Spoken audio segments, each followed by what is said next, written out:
Super Sonic vs. Hyper Knuckles. It starts with Sally saying that the Freedom Fighters have a visitor after seeing Knuckles on the TV monitor.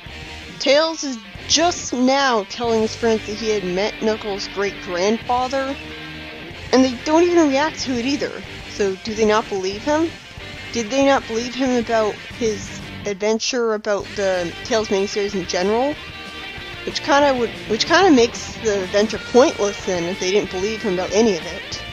Does he have a history of making up stories to the point where they don't trust him? Speaking of lack of trust, Sonic immediately jumps to the conclusion that Knuckles is up to no good. I understand him not trusting Knuckles not to hurt him, but not this. Seeing Knuckles go to Robotropolis has Sonic assume that he's going to cut a deal with Robotnik for some reason. I really like how Sally says, "We don't know that," and just wants him to talk with Knuckles rather than assuming he's up to no good. Which I would kind of expect from someone so cautious, but this is really weird. It's like they have their roles reversed. You'd expect Sally, the cautious and careful one, to be the one who's a lot more distrustful of Knuckles. And that's exactly what was the case in the Sonic and Knuckles story, where she complained that he was unpredictable. But it makes sense for Sonic to still hold a grudge for Knuckles from all those fights that would cloud his judgment. Does Tails really have to break the fourth wall by mentioning page 6? There's no reason to break the immersion like this. It's not funny. It's just a dry, we're in a comic book. Now laugh. We cut to Knuckles complaining about Eggman's pollution. Makes me absolutely hate him with an unnecessary spiel about how he thinks the kid in society was right to abandon technology and revert to being environmentally friendly. First of all, no society ever would fucking do that. Second, we don't need to abandon technology to be environmentally friendly. Green power does exist. And hey, there are Chaos Emeralds, literal green power, and I doubt they'd cause pollution. Just use those for energy. You don't need fossil fuels in a world with 50 billion Chaos Emeralds. And third, may I remind you that abandoning technology leads to reverting to the caveman days where people died at age 30 from childbirth or something stupid like that, where the medical technology was absolute crap? So many perfectly good people died because of a lack of good medical technology back then. But I guess Knuckles wouldn't care about that. Everyone threw away their asthma inhalers and heart pills and were all perfectly happy to live in nature like cavemen again. Why not? As long as that nasty evil technology is gone. And again, Knuckles isn't immediately told he's wrong and stupid for this either, so it's like we're supposed to agree with him. This comic was made by technology, you know. I'm sad to see that even though Knuckles is significantly younger than his great-grandfather and thus should be more open-minded than the senile old coot, he's just as bad as he is. Then we have a flashback where Knuckles tells Mighty that he had seen a Chaos Emerald broken in half in an earlier issue. And Mighty says in confusion that wouldn't that be impossible, since they're the ultimate energy source from what he told him? While I understand why he thinks such cosmic keystones would be impossible to break in half by mere mortal hands, I call bullshit on Mighty only knowing about the emeralds being a great energy source because Knuckles had to tell him. I'm pretty sure everyone in the world knows about these things. And it was even stated in the Tails miniseries issue 3 that they were worshipped and used for technology throughout history. Why was Mighty so ignorant? And once again, I'm uncomfortable with the idea that we're supposed to just shrug it off that Knuckles has always been best buddies with the Chaotix, rather than us getting introduced to them in the very issue where Knuckles would realistically naturally form a friendship with them. Knuckles is a loner. That kind of antisocial character wouldn't logically want to be best buddies with the Chaotix like it's nothing. It feels forced. After Knuckles says that he's here because he wants to prevent a Chaos Emerald being cut in half again, he reveals that when his ancestors first raised the floating island into the sky, it was powered by a dozen Chaos Emeralds, but not anymore. Described by Knuckles' great-grandfather? No, it wasn't. I don't remember him saying anything about that interesting detail. Knuckles explains that the fact that now there's only one green gem in the central chamber worries him, which isn't explained in the story, by the way. So if the island needed a dozen emeralds to rise into the sky in the first place, why is it perfectly capable of floating just like before with only one? Maybe his ancestors overestimated the amount of emeralds they'd need to achieve that, and put too many emeralds in the chamber. Knuckles says that he doesn't want the last emerald of the island to fail because it could spell doom for everyone. Why? Does he think the island falling would kill everyone? No, that happened in the Sonic and Knuckles special and everyone was fine. Maybe he's irrationally afraid that if the island's in contact with the rest of the world for too long, it'd be invaded and destroyed. But what caused that last emerald to randomly fail? Why does he have so little faith in such a cosmic keystone? He explains that the Book of Myths might have some answer to where he can find another Chaos Emerald. So the book mentioned by Knuckles in the Sonic Triple Trouble special is used as a Chekhov's gun here, that's good. And now we get some more interesting lore introduced, where the book reveals that the Chaos Emeralds are somehow mystically linked to the magic rings found inside zones. The small region kind, not the universe. In the comic universe, there's actually a lake of rings which creates rings, and some say that the rings are a byproduct of the emeralds, while others say that the rings create the emeralds. Which we know is bullshit because a theory explained that the emeralds came first, crashing onto the land from outer space and causing the Ice Age. Not to mention, rings are obviously less powerful than Chaos Emeralds, so why would rings create the emeralds? It makes sense that some people wouldn't know the whole story though. Mighty reads that the lake's location is somehow lost to history, because apparently geographers just plain don't exist on Mobius. This is a very strange concept considering we live in a world where every square inch of it has been mapped out. Knuckles says the hope is not lost, and the key word is radiates, and gets a wild conspiracy theory that Robotropolis isn't radioactive because of pollution, but because of the lake that Eggman somehow hasn't found. I get that he's desperate, but this really comes out of nowhere for him. He goes to the city reasoning that where there's rings, there's emeralds, and Mighty brags that his matchless strength will keep the island safe while flexing his muscle-less noodle arms in a picture that makes Boom Knuckles' design a little easier to understand. Seriously, how the hell are we supposed to know this wimp has super strength? This looks like a joke. And again, I don't see Knuckles the antisocial loner easily trusting guarding the island to anyone. And this would have been more natural if he had actually seen their friendship start and saw why he came to trust Mighty so much in the first place. Knuckles leaves Mighty and gets suspicious because somebody thought a puddle was important enough to monitor.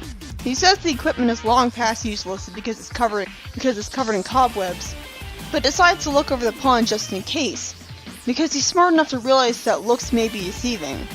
I like that. What I don't really like is Sonic starting a fight with him as if he's the aggressive, short-tempered one. The Sonic and Knuckles dynamic is kind of off if you portray the two characters as being too similar. Where's the contrast? Like, part of the whole appeal is that Sonic is the optimistic one who's joking around, and Knuckles is the serious one who starts fights. But if both of them are the angry, serious ones who start fights, well, I guess there's an appeal to that too, but it's not as interesting. I kinda like the idea of Sonic hating Knuckles and wanting to fight him, if only because Knuckles betrays him so many times in the games, but Sonic being too quick to distrust them is out of character. Sonic has a complete idiot moment, as well as an out-of-character moment, where he reads off of Sally's long letter offering Knuckles non-violent discussion after he had punched him, and expects Knuckles to just sit there and let him read it all without interrupting him. Since when is Sonic that obedient to Sally that he'd do this despite seeing no point to it? Whatever happened to being a free spirit? Why didn't he at least read it before hitting him? And remember, we saw Sonic just leave Knothole without a paper in his hand. But now all of a sudden he's got one? Where'd that come from? Did someone stop him from leaving so Sally could write the paper off screen? And Sonic's clearly unenthusiastic about this and doesn't even try to read all the writing, so it would have made more sense for him to not even bother with it. All he did was let Knuckles get a free hit in. We then get a few pages that waste our time with Sonic and Knuckles fighting uselessly. I like how they actually remember he has a super peel out and somehow uses it for fighting. Until Sally stops the fighting, being mediator. I would ask why the hell Knuckles recognizes Sally when he's been isolated on his island his whole life, but sadly this actually has an explanation later on that makes no fucking sense. So instead, the only thing that makes no sense is why he called her such a fancy formal title as princess if he's already familiar with her. She came here on a pink bike thing, I'm glad that was introduced, saying that when the landscape starts to suffer, she steps in. And she interrupts Sonic and Knuckles arguing by explaining that her portable computer Nicole is detecting some serious radiation. It at least makes some semblance of sense that Nicole would have had a radiation detector installed. That's at least making her knowledge grounded in reality, rather than her magically knowing everything for no reason. I'm glad she's back and being used properly. She was mysteriously absent for a while. Also, I like Sally being in this mediator role, mainly because she's being the perfect audience surrogate for people like me who find Sonic and Knuckles fighting to be a pointless waste of time. She explains how the radiation is coming from the hole in the ground where the tree was. So the lesson here is, it's a good thing Sonic fought Knuckles irrationally. Also, they never do discover a lake of rings in this issue. So, well, I guess it was interesting hearing about that myth, but it seemed kind of pointless other than just being an excuse for Knuckles to come here. The hole in the ground is revealed to be a gateway to an unknown zone, the region kind it's in, and it's full of magic rings and chaos emeralds. Naturally, Knuckles goes in right away, and Sonic goes in with him, surprisingly with Sally actually telling him to do it. And here's where the bullshit comes in. Sally apparently used to spend her summers with Knuckles, and Sonic is just as angry about it as I am. Normally, from what I've seen up to this point, I don't consider Sally to be a Mary Sue, but this is a huge shining example of a Mary Sue moment. Or I guess creator's pet moment more accurately, because she's hardly without flaws. I don't like the idea that Sally and Knuckles used to be best buddies and spent summers together. First off, Sally's in from the games, so honestly strikes me as a bit of an OC fanfiction thing rather than being natural and believable that she'd have known him before the Robotnik taking over the world events happened. The events that are so famous of the comic. I have an easier time accepting Mighty and Vector being longtime friends of Knuckles, even though he is antisocial and paranoid of anyone not from his island, which leads me to my next point. Why did he ever trust Sally when she's not from his island? Why did he go all buddy-buddy with her instead of forever having a paranoid grudge of her like he has with Sonic? This is what I meant by Mary Sue moment. Why is only Sally allowed this privilege? And it makes absolutely no sense, most importantly of all, that Sally would have even been to the floating island to spend summers with Knuckles to begin with. Or that Knuckles would have inexplicably left the floating island and she'd meet him because of that, and that he'd be willing to abandon his guardian duties for several summers in a row just to hang out with her. Not to mention, didn't she talk like she had no idea what the floating island even was in the Sonic and Knuckles story? This is a narrative cheat if I ever saw one. Talk about a retcon. How could she have not known about the island if she was apparently best buddies with Knuckles long before Sonic even met him? Part of it is me being hung up on the games canon that I grew up with. I really feel like Sonic is the one who's supposed to be the first person Knuckles ever met on his island after Eggman. That's part of the significance to him, to Knuckles. He's not just some rival, he's also the first trustworthy person he's ever met, and that means he means a lot in his life. Not to mention Knuckles being isolated on his island and barely interacting with anyone was one of the most unique things about his character, but in the comic that's gone. Knuckles doesn't live alone, he never did. He has other people on his island which he's fine with. He's friends with the Chaotix, and I'm supposed to believe he used to be best buddies with Sally on top of that? Who isn't even from his island? Bullshit. Worst part is, this didn't even need to be the case. We could have easily not had Sally being friends with Knuckles before Sonic even met him, at least from what I'm guessing at this moment anyways. This could have been removed and only had it make more sense. And again, why'd Knuckles call her Princess Sally if he'd been friends with her for years? That sounds too formal for a friend. Anyway, Sally looks like a bitch by telling Sonic that that's none of his concern and shooing him away. Was she doing this because she didn't want Knuckles to get too far away from Sonic and wanted to rush him to go after Knuckles? Just say that then.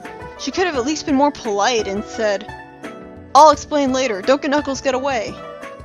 And again, Sally being secretive like she was with her secret plan where she'd let Eggman try to turn into a robot to get a cure for it. She once again shows the secretive side by revealing that she didn't tell Sonic about her summers with Knuckles, even though they're friends. And even potential love interest at that. Sally still never mentioned to him that she already knows Knuckles really well. What is it with her and keeping secrets? You'd think this would be important enough to tell him after he met Knuckles for the first time. After Sonic and Sally have a shipping moment together from the fact that Sonic was jealous of her and Knuckles' old friendship, Sonic chases Knuckles down into the zone, and the two collect enough rings that they both go super. And I see Knuckles didn't use the Super Emeralds to do so, meaning there's no attempt at an explanation for why he went Hyper instead of just Super. Well, okay, maybe it's because he's the guardian of the Master Emerald, so he has enough Master Emerald residue energy in his aura so that it acts like a Super Emerald. Super Emeralds are just Chaos Emeralds charged with the power of the Master Emerald. And who better than the guardian of the Master Emerald to have said power already in him? I doubt that was the intent, but at least it's possible to fill in the plot hole. At first I was worried that they had a fail moment by having Sonic and Knuckles turn Super without the Emeralds, but fortunately that's not the case. Then we get some more pages of them pointlessly fighting, with the only shiny moment that stands out to me being that I like the concept that Knuckles can use his whirling fists as wheels. That's a pretty cool magical power of his. But since they're both invincible, wouldn't they not be able to feel pain? But Sonic looks pretty clearly in pain here. Maybe them both being super form cancels each other out so that they can still cause each other pain and knock each other around. They just can't injure each other, because they're both invincible. They're only fighting to annoy each other out of anger, and not to literally try to injure each other. So it makes sense that they wouldn't see fighting as pointless when they can't kill their opponent. However, problem results when Sonic and Knuckles crash into each other in their super forms. Unimaginable raw energy erupts, bending time and space, and the walls containing the zone's reality begin warping wildly, causing the zone to swell and crack until it explodes. So basically they fought so hard that they destroyed a universe. Good thing they won't do that again. We cut to Eggman being told about an earthquake from a ridiculously high energy output. And we get possibly the most infuriating breaking the fourth wall moment in the comic so far, because we have a character have a perfectly good in-universe explanation for why Eggman would be upset, only for that to be thrown away in a fuck you, so that he can complain about not getting enough screen time. It makes sense that he'd be upset about losing out on Magic Rings and Chaos Emeralds, not sure why the swap out would know exactly which ones were there when he just saw energy output. But instead they throw that away so they can make an unfunny joke. I really don't care that Eggman didn't have enough screen time here. Because again, he's not a character. He's too one-dimensional and backstory-less to be a good villain, and he's not even entertaining enough to make up for it. At least Scourge has great dialogue. This is something that could have been cut out from the story and nothing would have been lost. Sonic wakes up perfectly fine in front of Sally despite destroying an entire zone and being thrown out of it earlier. Well, at least he doesn't feel well, so there's at least some attempt at logic. Unlike the complete lack of logic in Sally being all happy about him destroying his own without a trace. Did she get a kick out of that or what? Well, I guess it makes sense that with her being under constant pressure to maintain a prim and proper righteous hero reputation, she'd get a kick out of zone obliteration from someone she's attracted to. As a sort of dark side to her or something. An escape. Same reason she dressed up as an evil sorcerer for Halloween.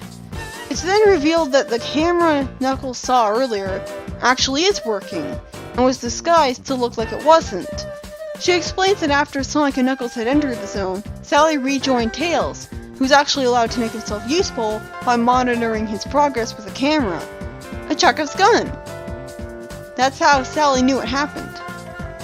And then her intelligence gets insulted by Sonic supposedly forgetting about something that's as big of a deal as Knuckles being old buddies with Sally, and revealing that he just wanted to know if he had chili dogs or something. They could have saved this by having Sonic reveal in a thought bubble that he was just lying and indeed did drop it like Sally arbitrarily told him to like a bitch, but they didn't. I like Sonic and Sally riding on the bike together at least. It's sweet that Sonic would want to do that just to spend quality time with her.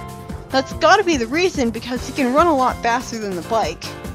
And the next panel insults our intelligence again by somehow having it be that Sonic and Knuckles' fight was the talk of the island, even though they had no way of knowing about it at all, or even knowing that the zone existed. The worst part is, again, this could have easily not been in the comic. They created a plot hole with filler. Filler, much like the entire story was. At least Knuckles got what he came for, having somehow left the zone with at least one Chaos Emerald. We then get a side story where we see Knuckles interacting with his father, who tells him that one day the Guardian job will fall on his shoulders, and introducing him to the Chaos Emerald Chamber somehow for the very first time. This flashback was here because Knuckles thought that Archimedes sounded a lot like his dad, having talked the same way about how only when he has all the pieces together himself will he be able to understand. As in, he arbitrarily refuses to tell him the whole story because he's an idiot. Though Knuckles remarks that Archimedes' voice sounded different from his dad's. So if he is anyways, then that better be explained. After some kind of heartwarming moments where we see Knuckles' father genuinely trying to be a good mentor to him and help him, all that is immediately undermined by him outright abandoning him by going into the Forbidden Zone and ditching him for no reason. He says that he's answering to the call of their ancestors, even though their ancestors are long dead, so how'd they be able to call them? This had better be explained, and well enough to justify him being a horribly neglectful parent ditching him like that. And even then, there's no excuse for him not at least leaving him in someone's care, like a responsible parent would do. What kind of father ditches their son to live all alone when he's just a kid? At least we don't know how old Knuckles was when he ditched him, and he doesn't look too young, but still. The island had other people on it, apparently, so why not put him in someone else's care in case he, gets a broken leg? And the issue ends with Knuckles deciding that he'll get his answers if he finds Archimedes, who is arbitrarily hiding from him for some reason. He has some major Stockholm syndrome or something to still want to see his father again after he ditched him like that. But yeah, aside from some interesting additions to the Chaos Element lore, and the revelation that Archimedes reminds Knuckles of his father, this issue is pretty much filler. Sonic and Knuckles arbitrarily fight, making Sonic look like a paranoid jerk in the process. And Sally somehow being best buddies with Knuckles in childhood is so nonsensical that it just comes off as a Mary Sue moment. Because of course only Sally could have gotten that privilege to her. And this is coming from someone who so far kinda likes Sally and finds her to be a perfectly well-written character so far, from having clear major flaws. She can sometimes be a bitch, she makes stupid mistakes from her irrational desire to not look weak, and she's paranoid sometimes. Apparently overly secretive too, since she never told Sonic she used to be friends with Knuckles. What even caused him to stop spending his summers with her anyways? Well, I guess being a guardian of the Emerald. Needless to say, I really didn't like this issue, but I at least got to have tons of fun picking it apart, judging from all the things I had to say about it, which is more than I could say for the 6-minute videos of most of the Tales miniseries. I guess you could say I have a lot more fun with stories for the son to talk about, good or bad, than stories that have not much to really say about and are just middle of the road. The main story was written by Mike Gallagher, which does explain the fourth wall breaking, and the father and son story was written by Mike Kantrovic and Ken Penders. Makes sense because it involves another echidna. Even though another echidna was also introduced in the Tales miniseries, which wasn't written by Penders. Next up is issue 30.